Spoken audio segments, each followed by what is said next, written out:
पानी को छूने नहीं दिया था। बाबा साहब जब बच्चे थे, जब उनको प्यास लगती थी तो उसने पानी नहीं पीने मिलता था, उन्हें चपरासी आता था, दूर से पानी डालता था, तब बाबा साहब पीते थे।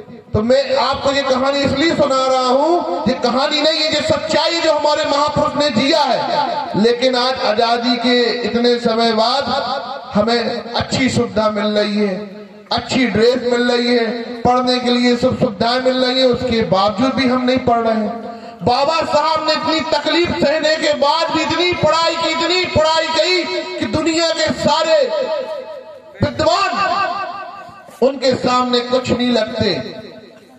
विश्व की सबसे बड़ी यूनिवर्सिटी कोलंबिया यूनिवर्सिटी ने बाबा साहब डॉक्टर अंबेडकर को कहा है सिंबल ऑफ नॉलेज, मतलब ज्ञान के प्रतीक हैं आप।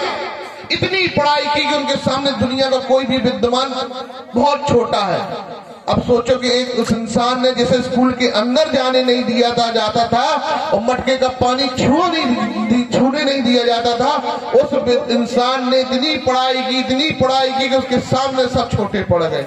और आज आपको इतनी सुविधाएं मिलती हैं, इतनी अच्छी व्यवस्थाएं मिलती हैं, लेकिन आप लोग क्या करते हो? मम्मी ने कहा पढ़ाई कर लो, उठा के बस्ता बैठ गए, किताब लेके उन्हें दिखा रहे, उन्हें बेवकूफ बना रहे, क्योंकि आपकी मम्मी पापा पढ़े नहीं है तो आप उन्हें बेवकूफ बनाने का काम कर रहे हैं। एक गलत बात है मेरे प्यारे बच्चों, अपने माता पिता को धोखा नहीं देना, क्योंकि वो बड़ी मेहनत मजदूरी करके, मैं जानता हूं कि हमारे समाज के लोगों के पास बड़ी बड़ी संपत्ति तो है नहीं, बड़े बड़े धन गृहस्थी तो है नहीं, बेचारे बड़ी मजदूरी मेहनत करने के बाद 2 पैसे कमाते हैं, उस 2 पैसे में उन्हें आपको पढ़ाना है, आपको पढ़ाने का काम करते। क्यों करते हैं?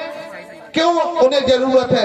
क्योंकि हमारे माता पिता सोचते हैं कि हम मजदूरी कर रहे दूसरों को खेत में, हम दूसरों की लाते बातें सहन रहे, हमारे बच्चे ये काम ना करें, हमारे बच्चों को किसी की बात ना सहने पड़े, हमारे बच्चों को किसी के खेत में मजदूरी न करने पड़े, इसलिए वो मेहनत मजदूरी करके आपको पढ़ाने का काम करते हैं। और आप अगर अपने माता पिता को धोखा देंगे तो आपसे बड़ा मुझे नहीं लगता कि आपका कोई भविष्य बन पाएगा। तो मेरे बच्चों, अपने माता पिता को धोखा देने का काम मत करो, ईमानदारी से पढ़ाई करो। और आप ईमानदारी से पढ़ोगे तो आप अपने परिवार का, अपने गांव का, अपने समाज का नाम रोशन करोगे। क्योंकि जो भी डॉक्टर, इंजीनियर, कलेक्टर, एसपी बनते हैं तो वो कोई आसमान से अलग से नहीं अवतार लेके आते हैं, हम आप में से ही बनते हैं। इन बच्चों में से ही कोई डॉक्टर बनेगा, इन बच्चों में से ही कोई इंजीनियर बनेगा, इन बच्चों में से ही कोई कलेक्टर बनेगा। लेकिन आप ईमानदारी से पढ़ने का काम करेंगे। और आपके लिए तो इतनी अच्छी बात है कि आपके बड़े सीनियर भाई आनंद और राहुल आपको हर प्रकार का सहयोग करने की बात कर रहे हैं और सहयोग कर रहे हैं। और एक आपके गांव में देखो कितने सारे लोग आए, एक से एक विद्वान लोग आए, और कहते हैं कि जब आप हिम्मत बढ़ाओगे, हौसले से कोई काम करोगे तो थोड़ी मुश्किल परेशानी आएंगी, लेकिन देखो आज सभी लोगों ने अपने स्तर से थोड़ा थोड़ा आपकी पढ़ाई के लिए सहयोग करने की भी बात कही है।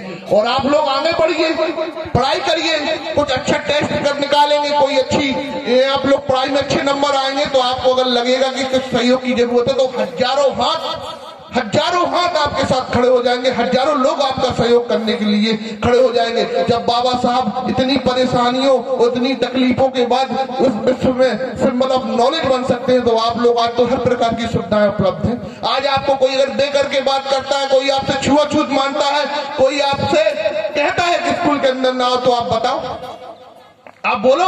अगर ऐसा कोई आपके साथ होता हो स्कूल में या कोई करता हो तो आप एक बार बताना, 2 मिनट में उसकी कहानी खत्म हो जाएगी। लेकिन आपके पास सब व्यवस्थाएं हैं, तो उसके बाद भी अगर आप पढ़ते नहीं हो तो ये आप लोगों की कमी है। माता सावित्रीबाई फुले थी और ज्योतिराव फुले थे। माता सावित्रीबाई फुले ने सबसे पहले भारत में महिलाओं को शिक्षा देने का काम किया। जब वो बच्चियों को पढ़ाने जाते थे तो लोग उनके ऊपर गोबर डाल देते थे कि ये देखो लड़कियों को पढ़ाने का काम कर रही है। उनकी पूरी साड़ी गोबर से भिड़ जाती थी, तो वो 2 साड़ियां लेके जाती थी, एक साड़ी या फिर वापस उस कोचिंग में जाके बदलती थी, लेकिन महिलाओं को पढ़ाने का काम करती थी। बड़े तकलीफों के बाद हमारे महापुरुषों ने हम लोगों को इतनी सुख सुविधाएं, अधिकार दिलाए हैं। अगर बाबा साहब डॉक्टर ना होते, अम्बेडकर जी न होते तो हम लोगों को इतनी सुविधाएं नहीं मिल पाती हैं। तो हमें अपने महापुरुषों की कुर्बानियों को जायज नहीं जाने देना है। हम लोगों को इतना पढ़ना है और अपने हक अधिकार के लिए लड़ना है। तो मैं एक बार आप लोगों से नारा कहूंगा, पढ़ेंगे और अपने हक के लिए लड़ेंगे, पढ़ेंगे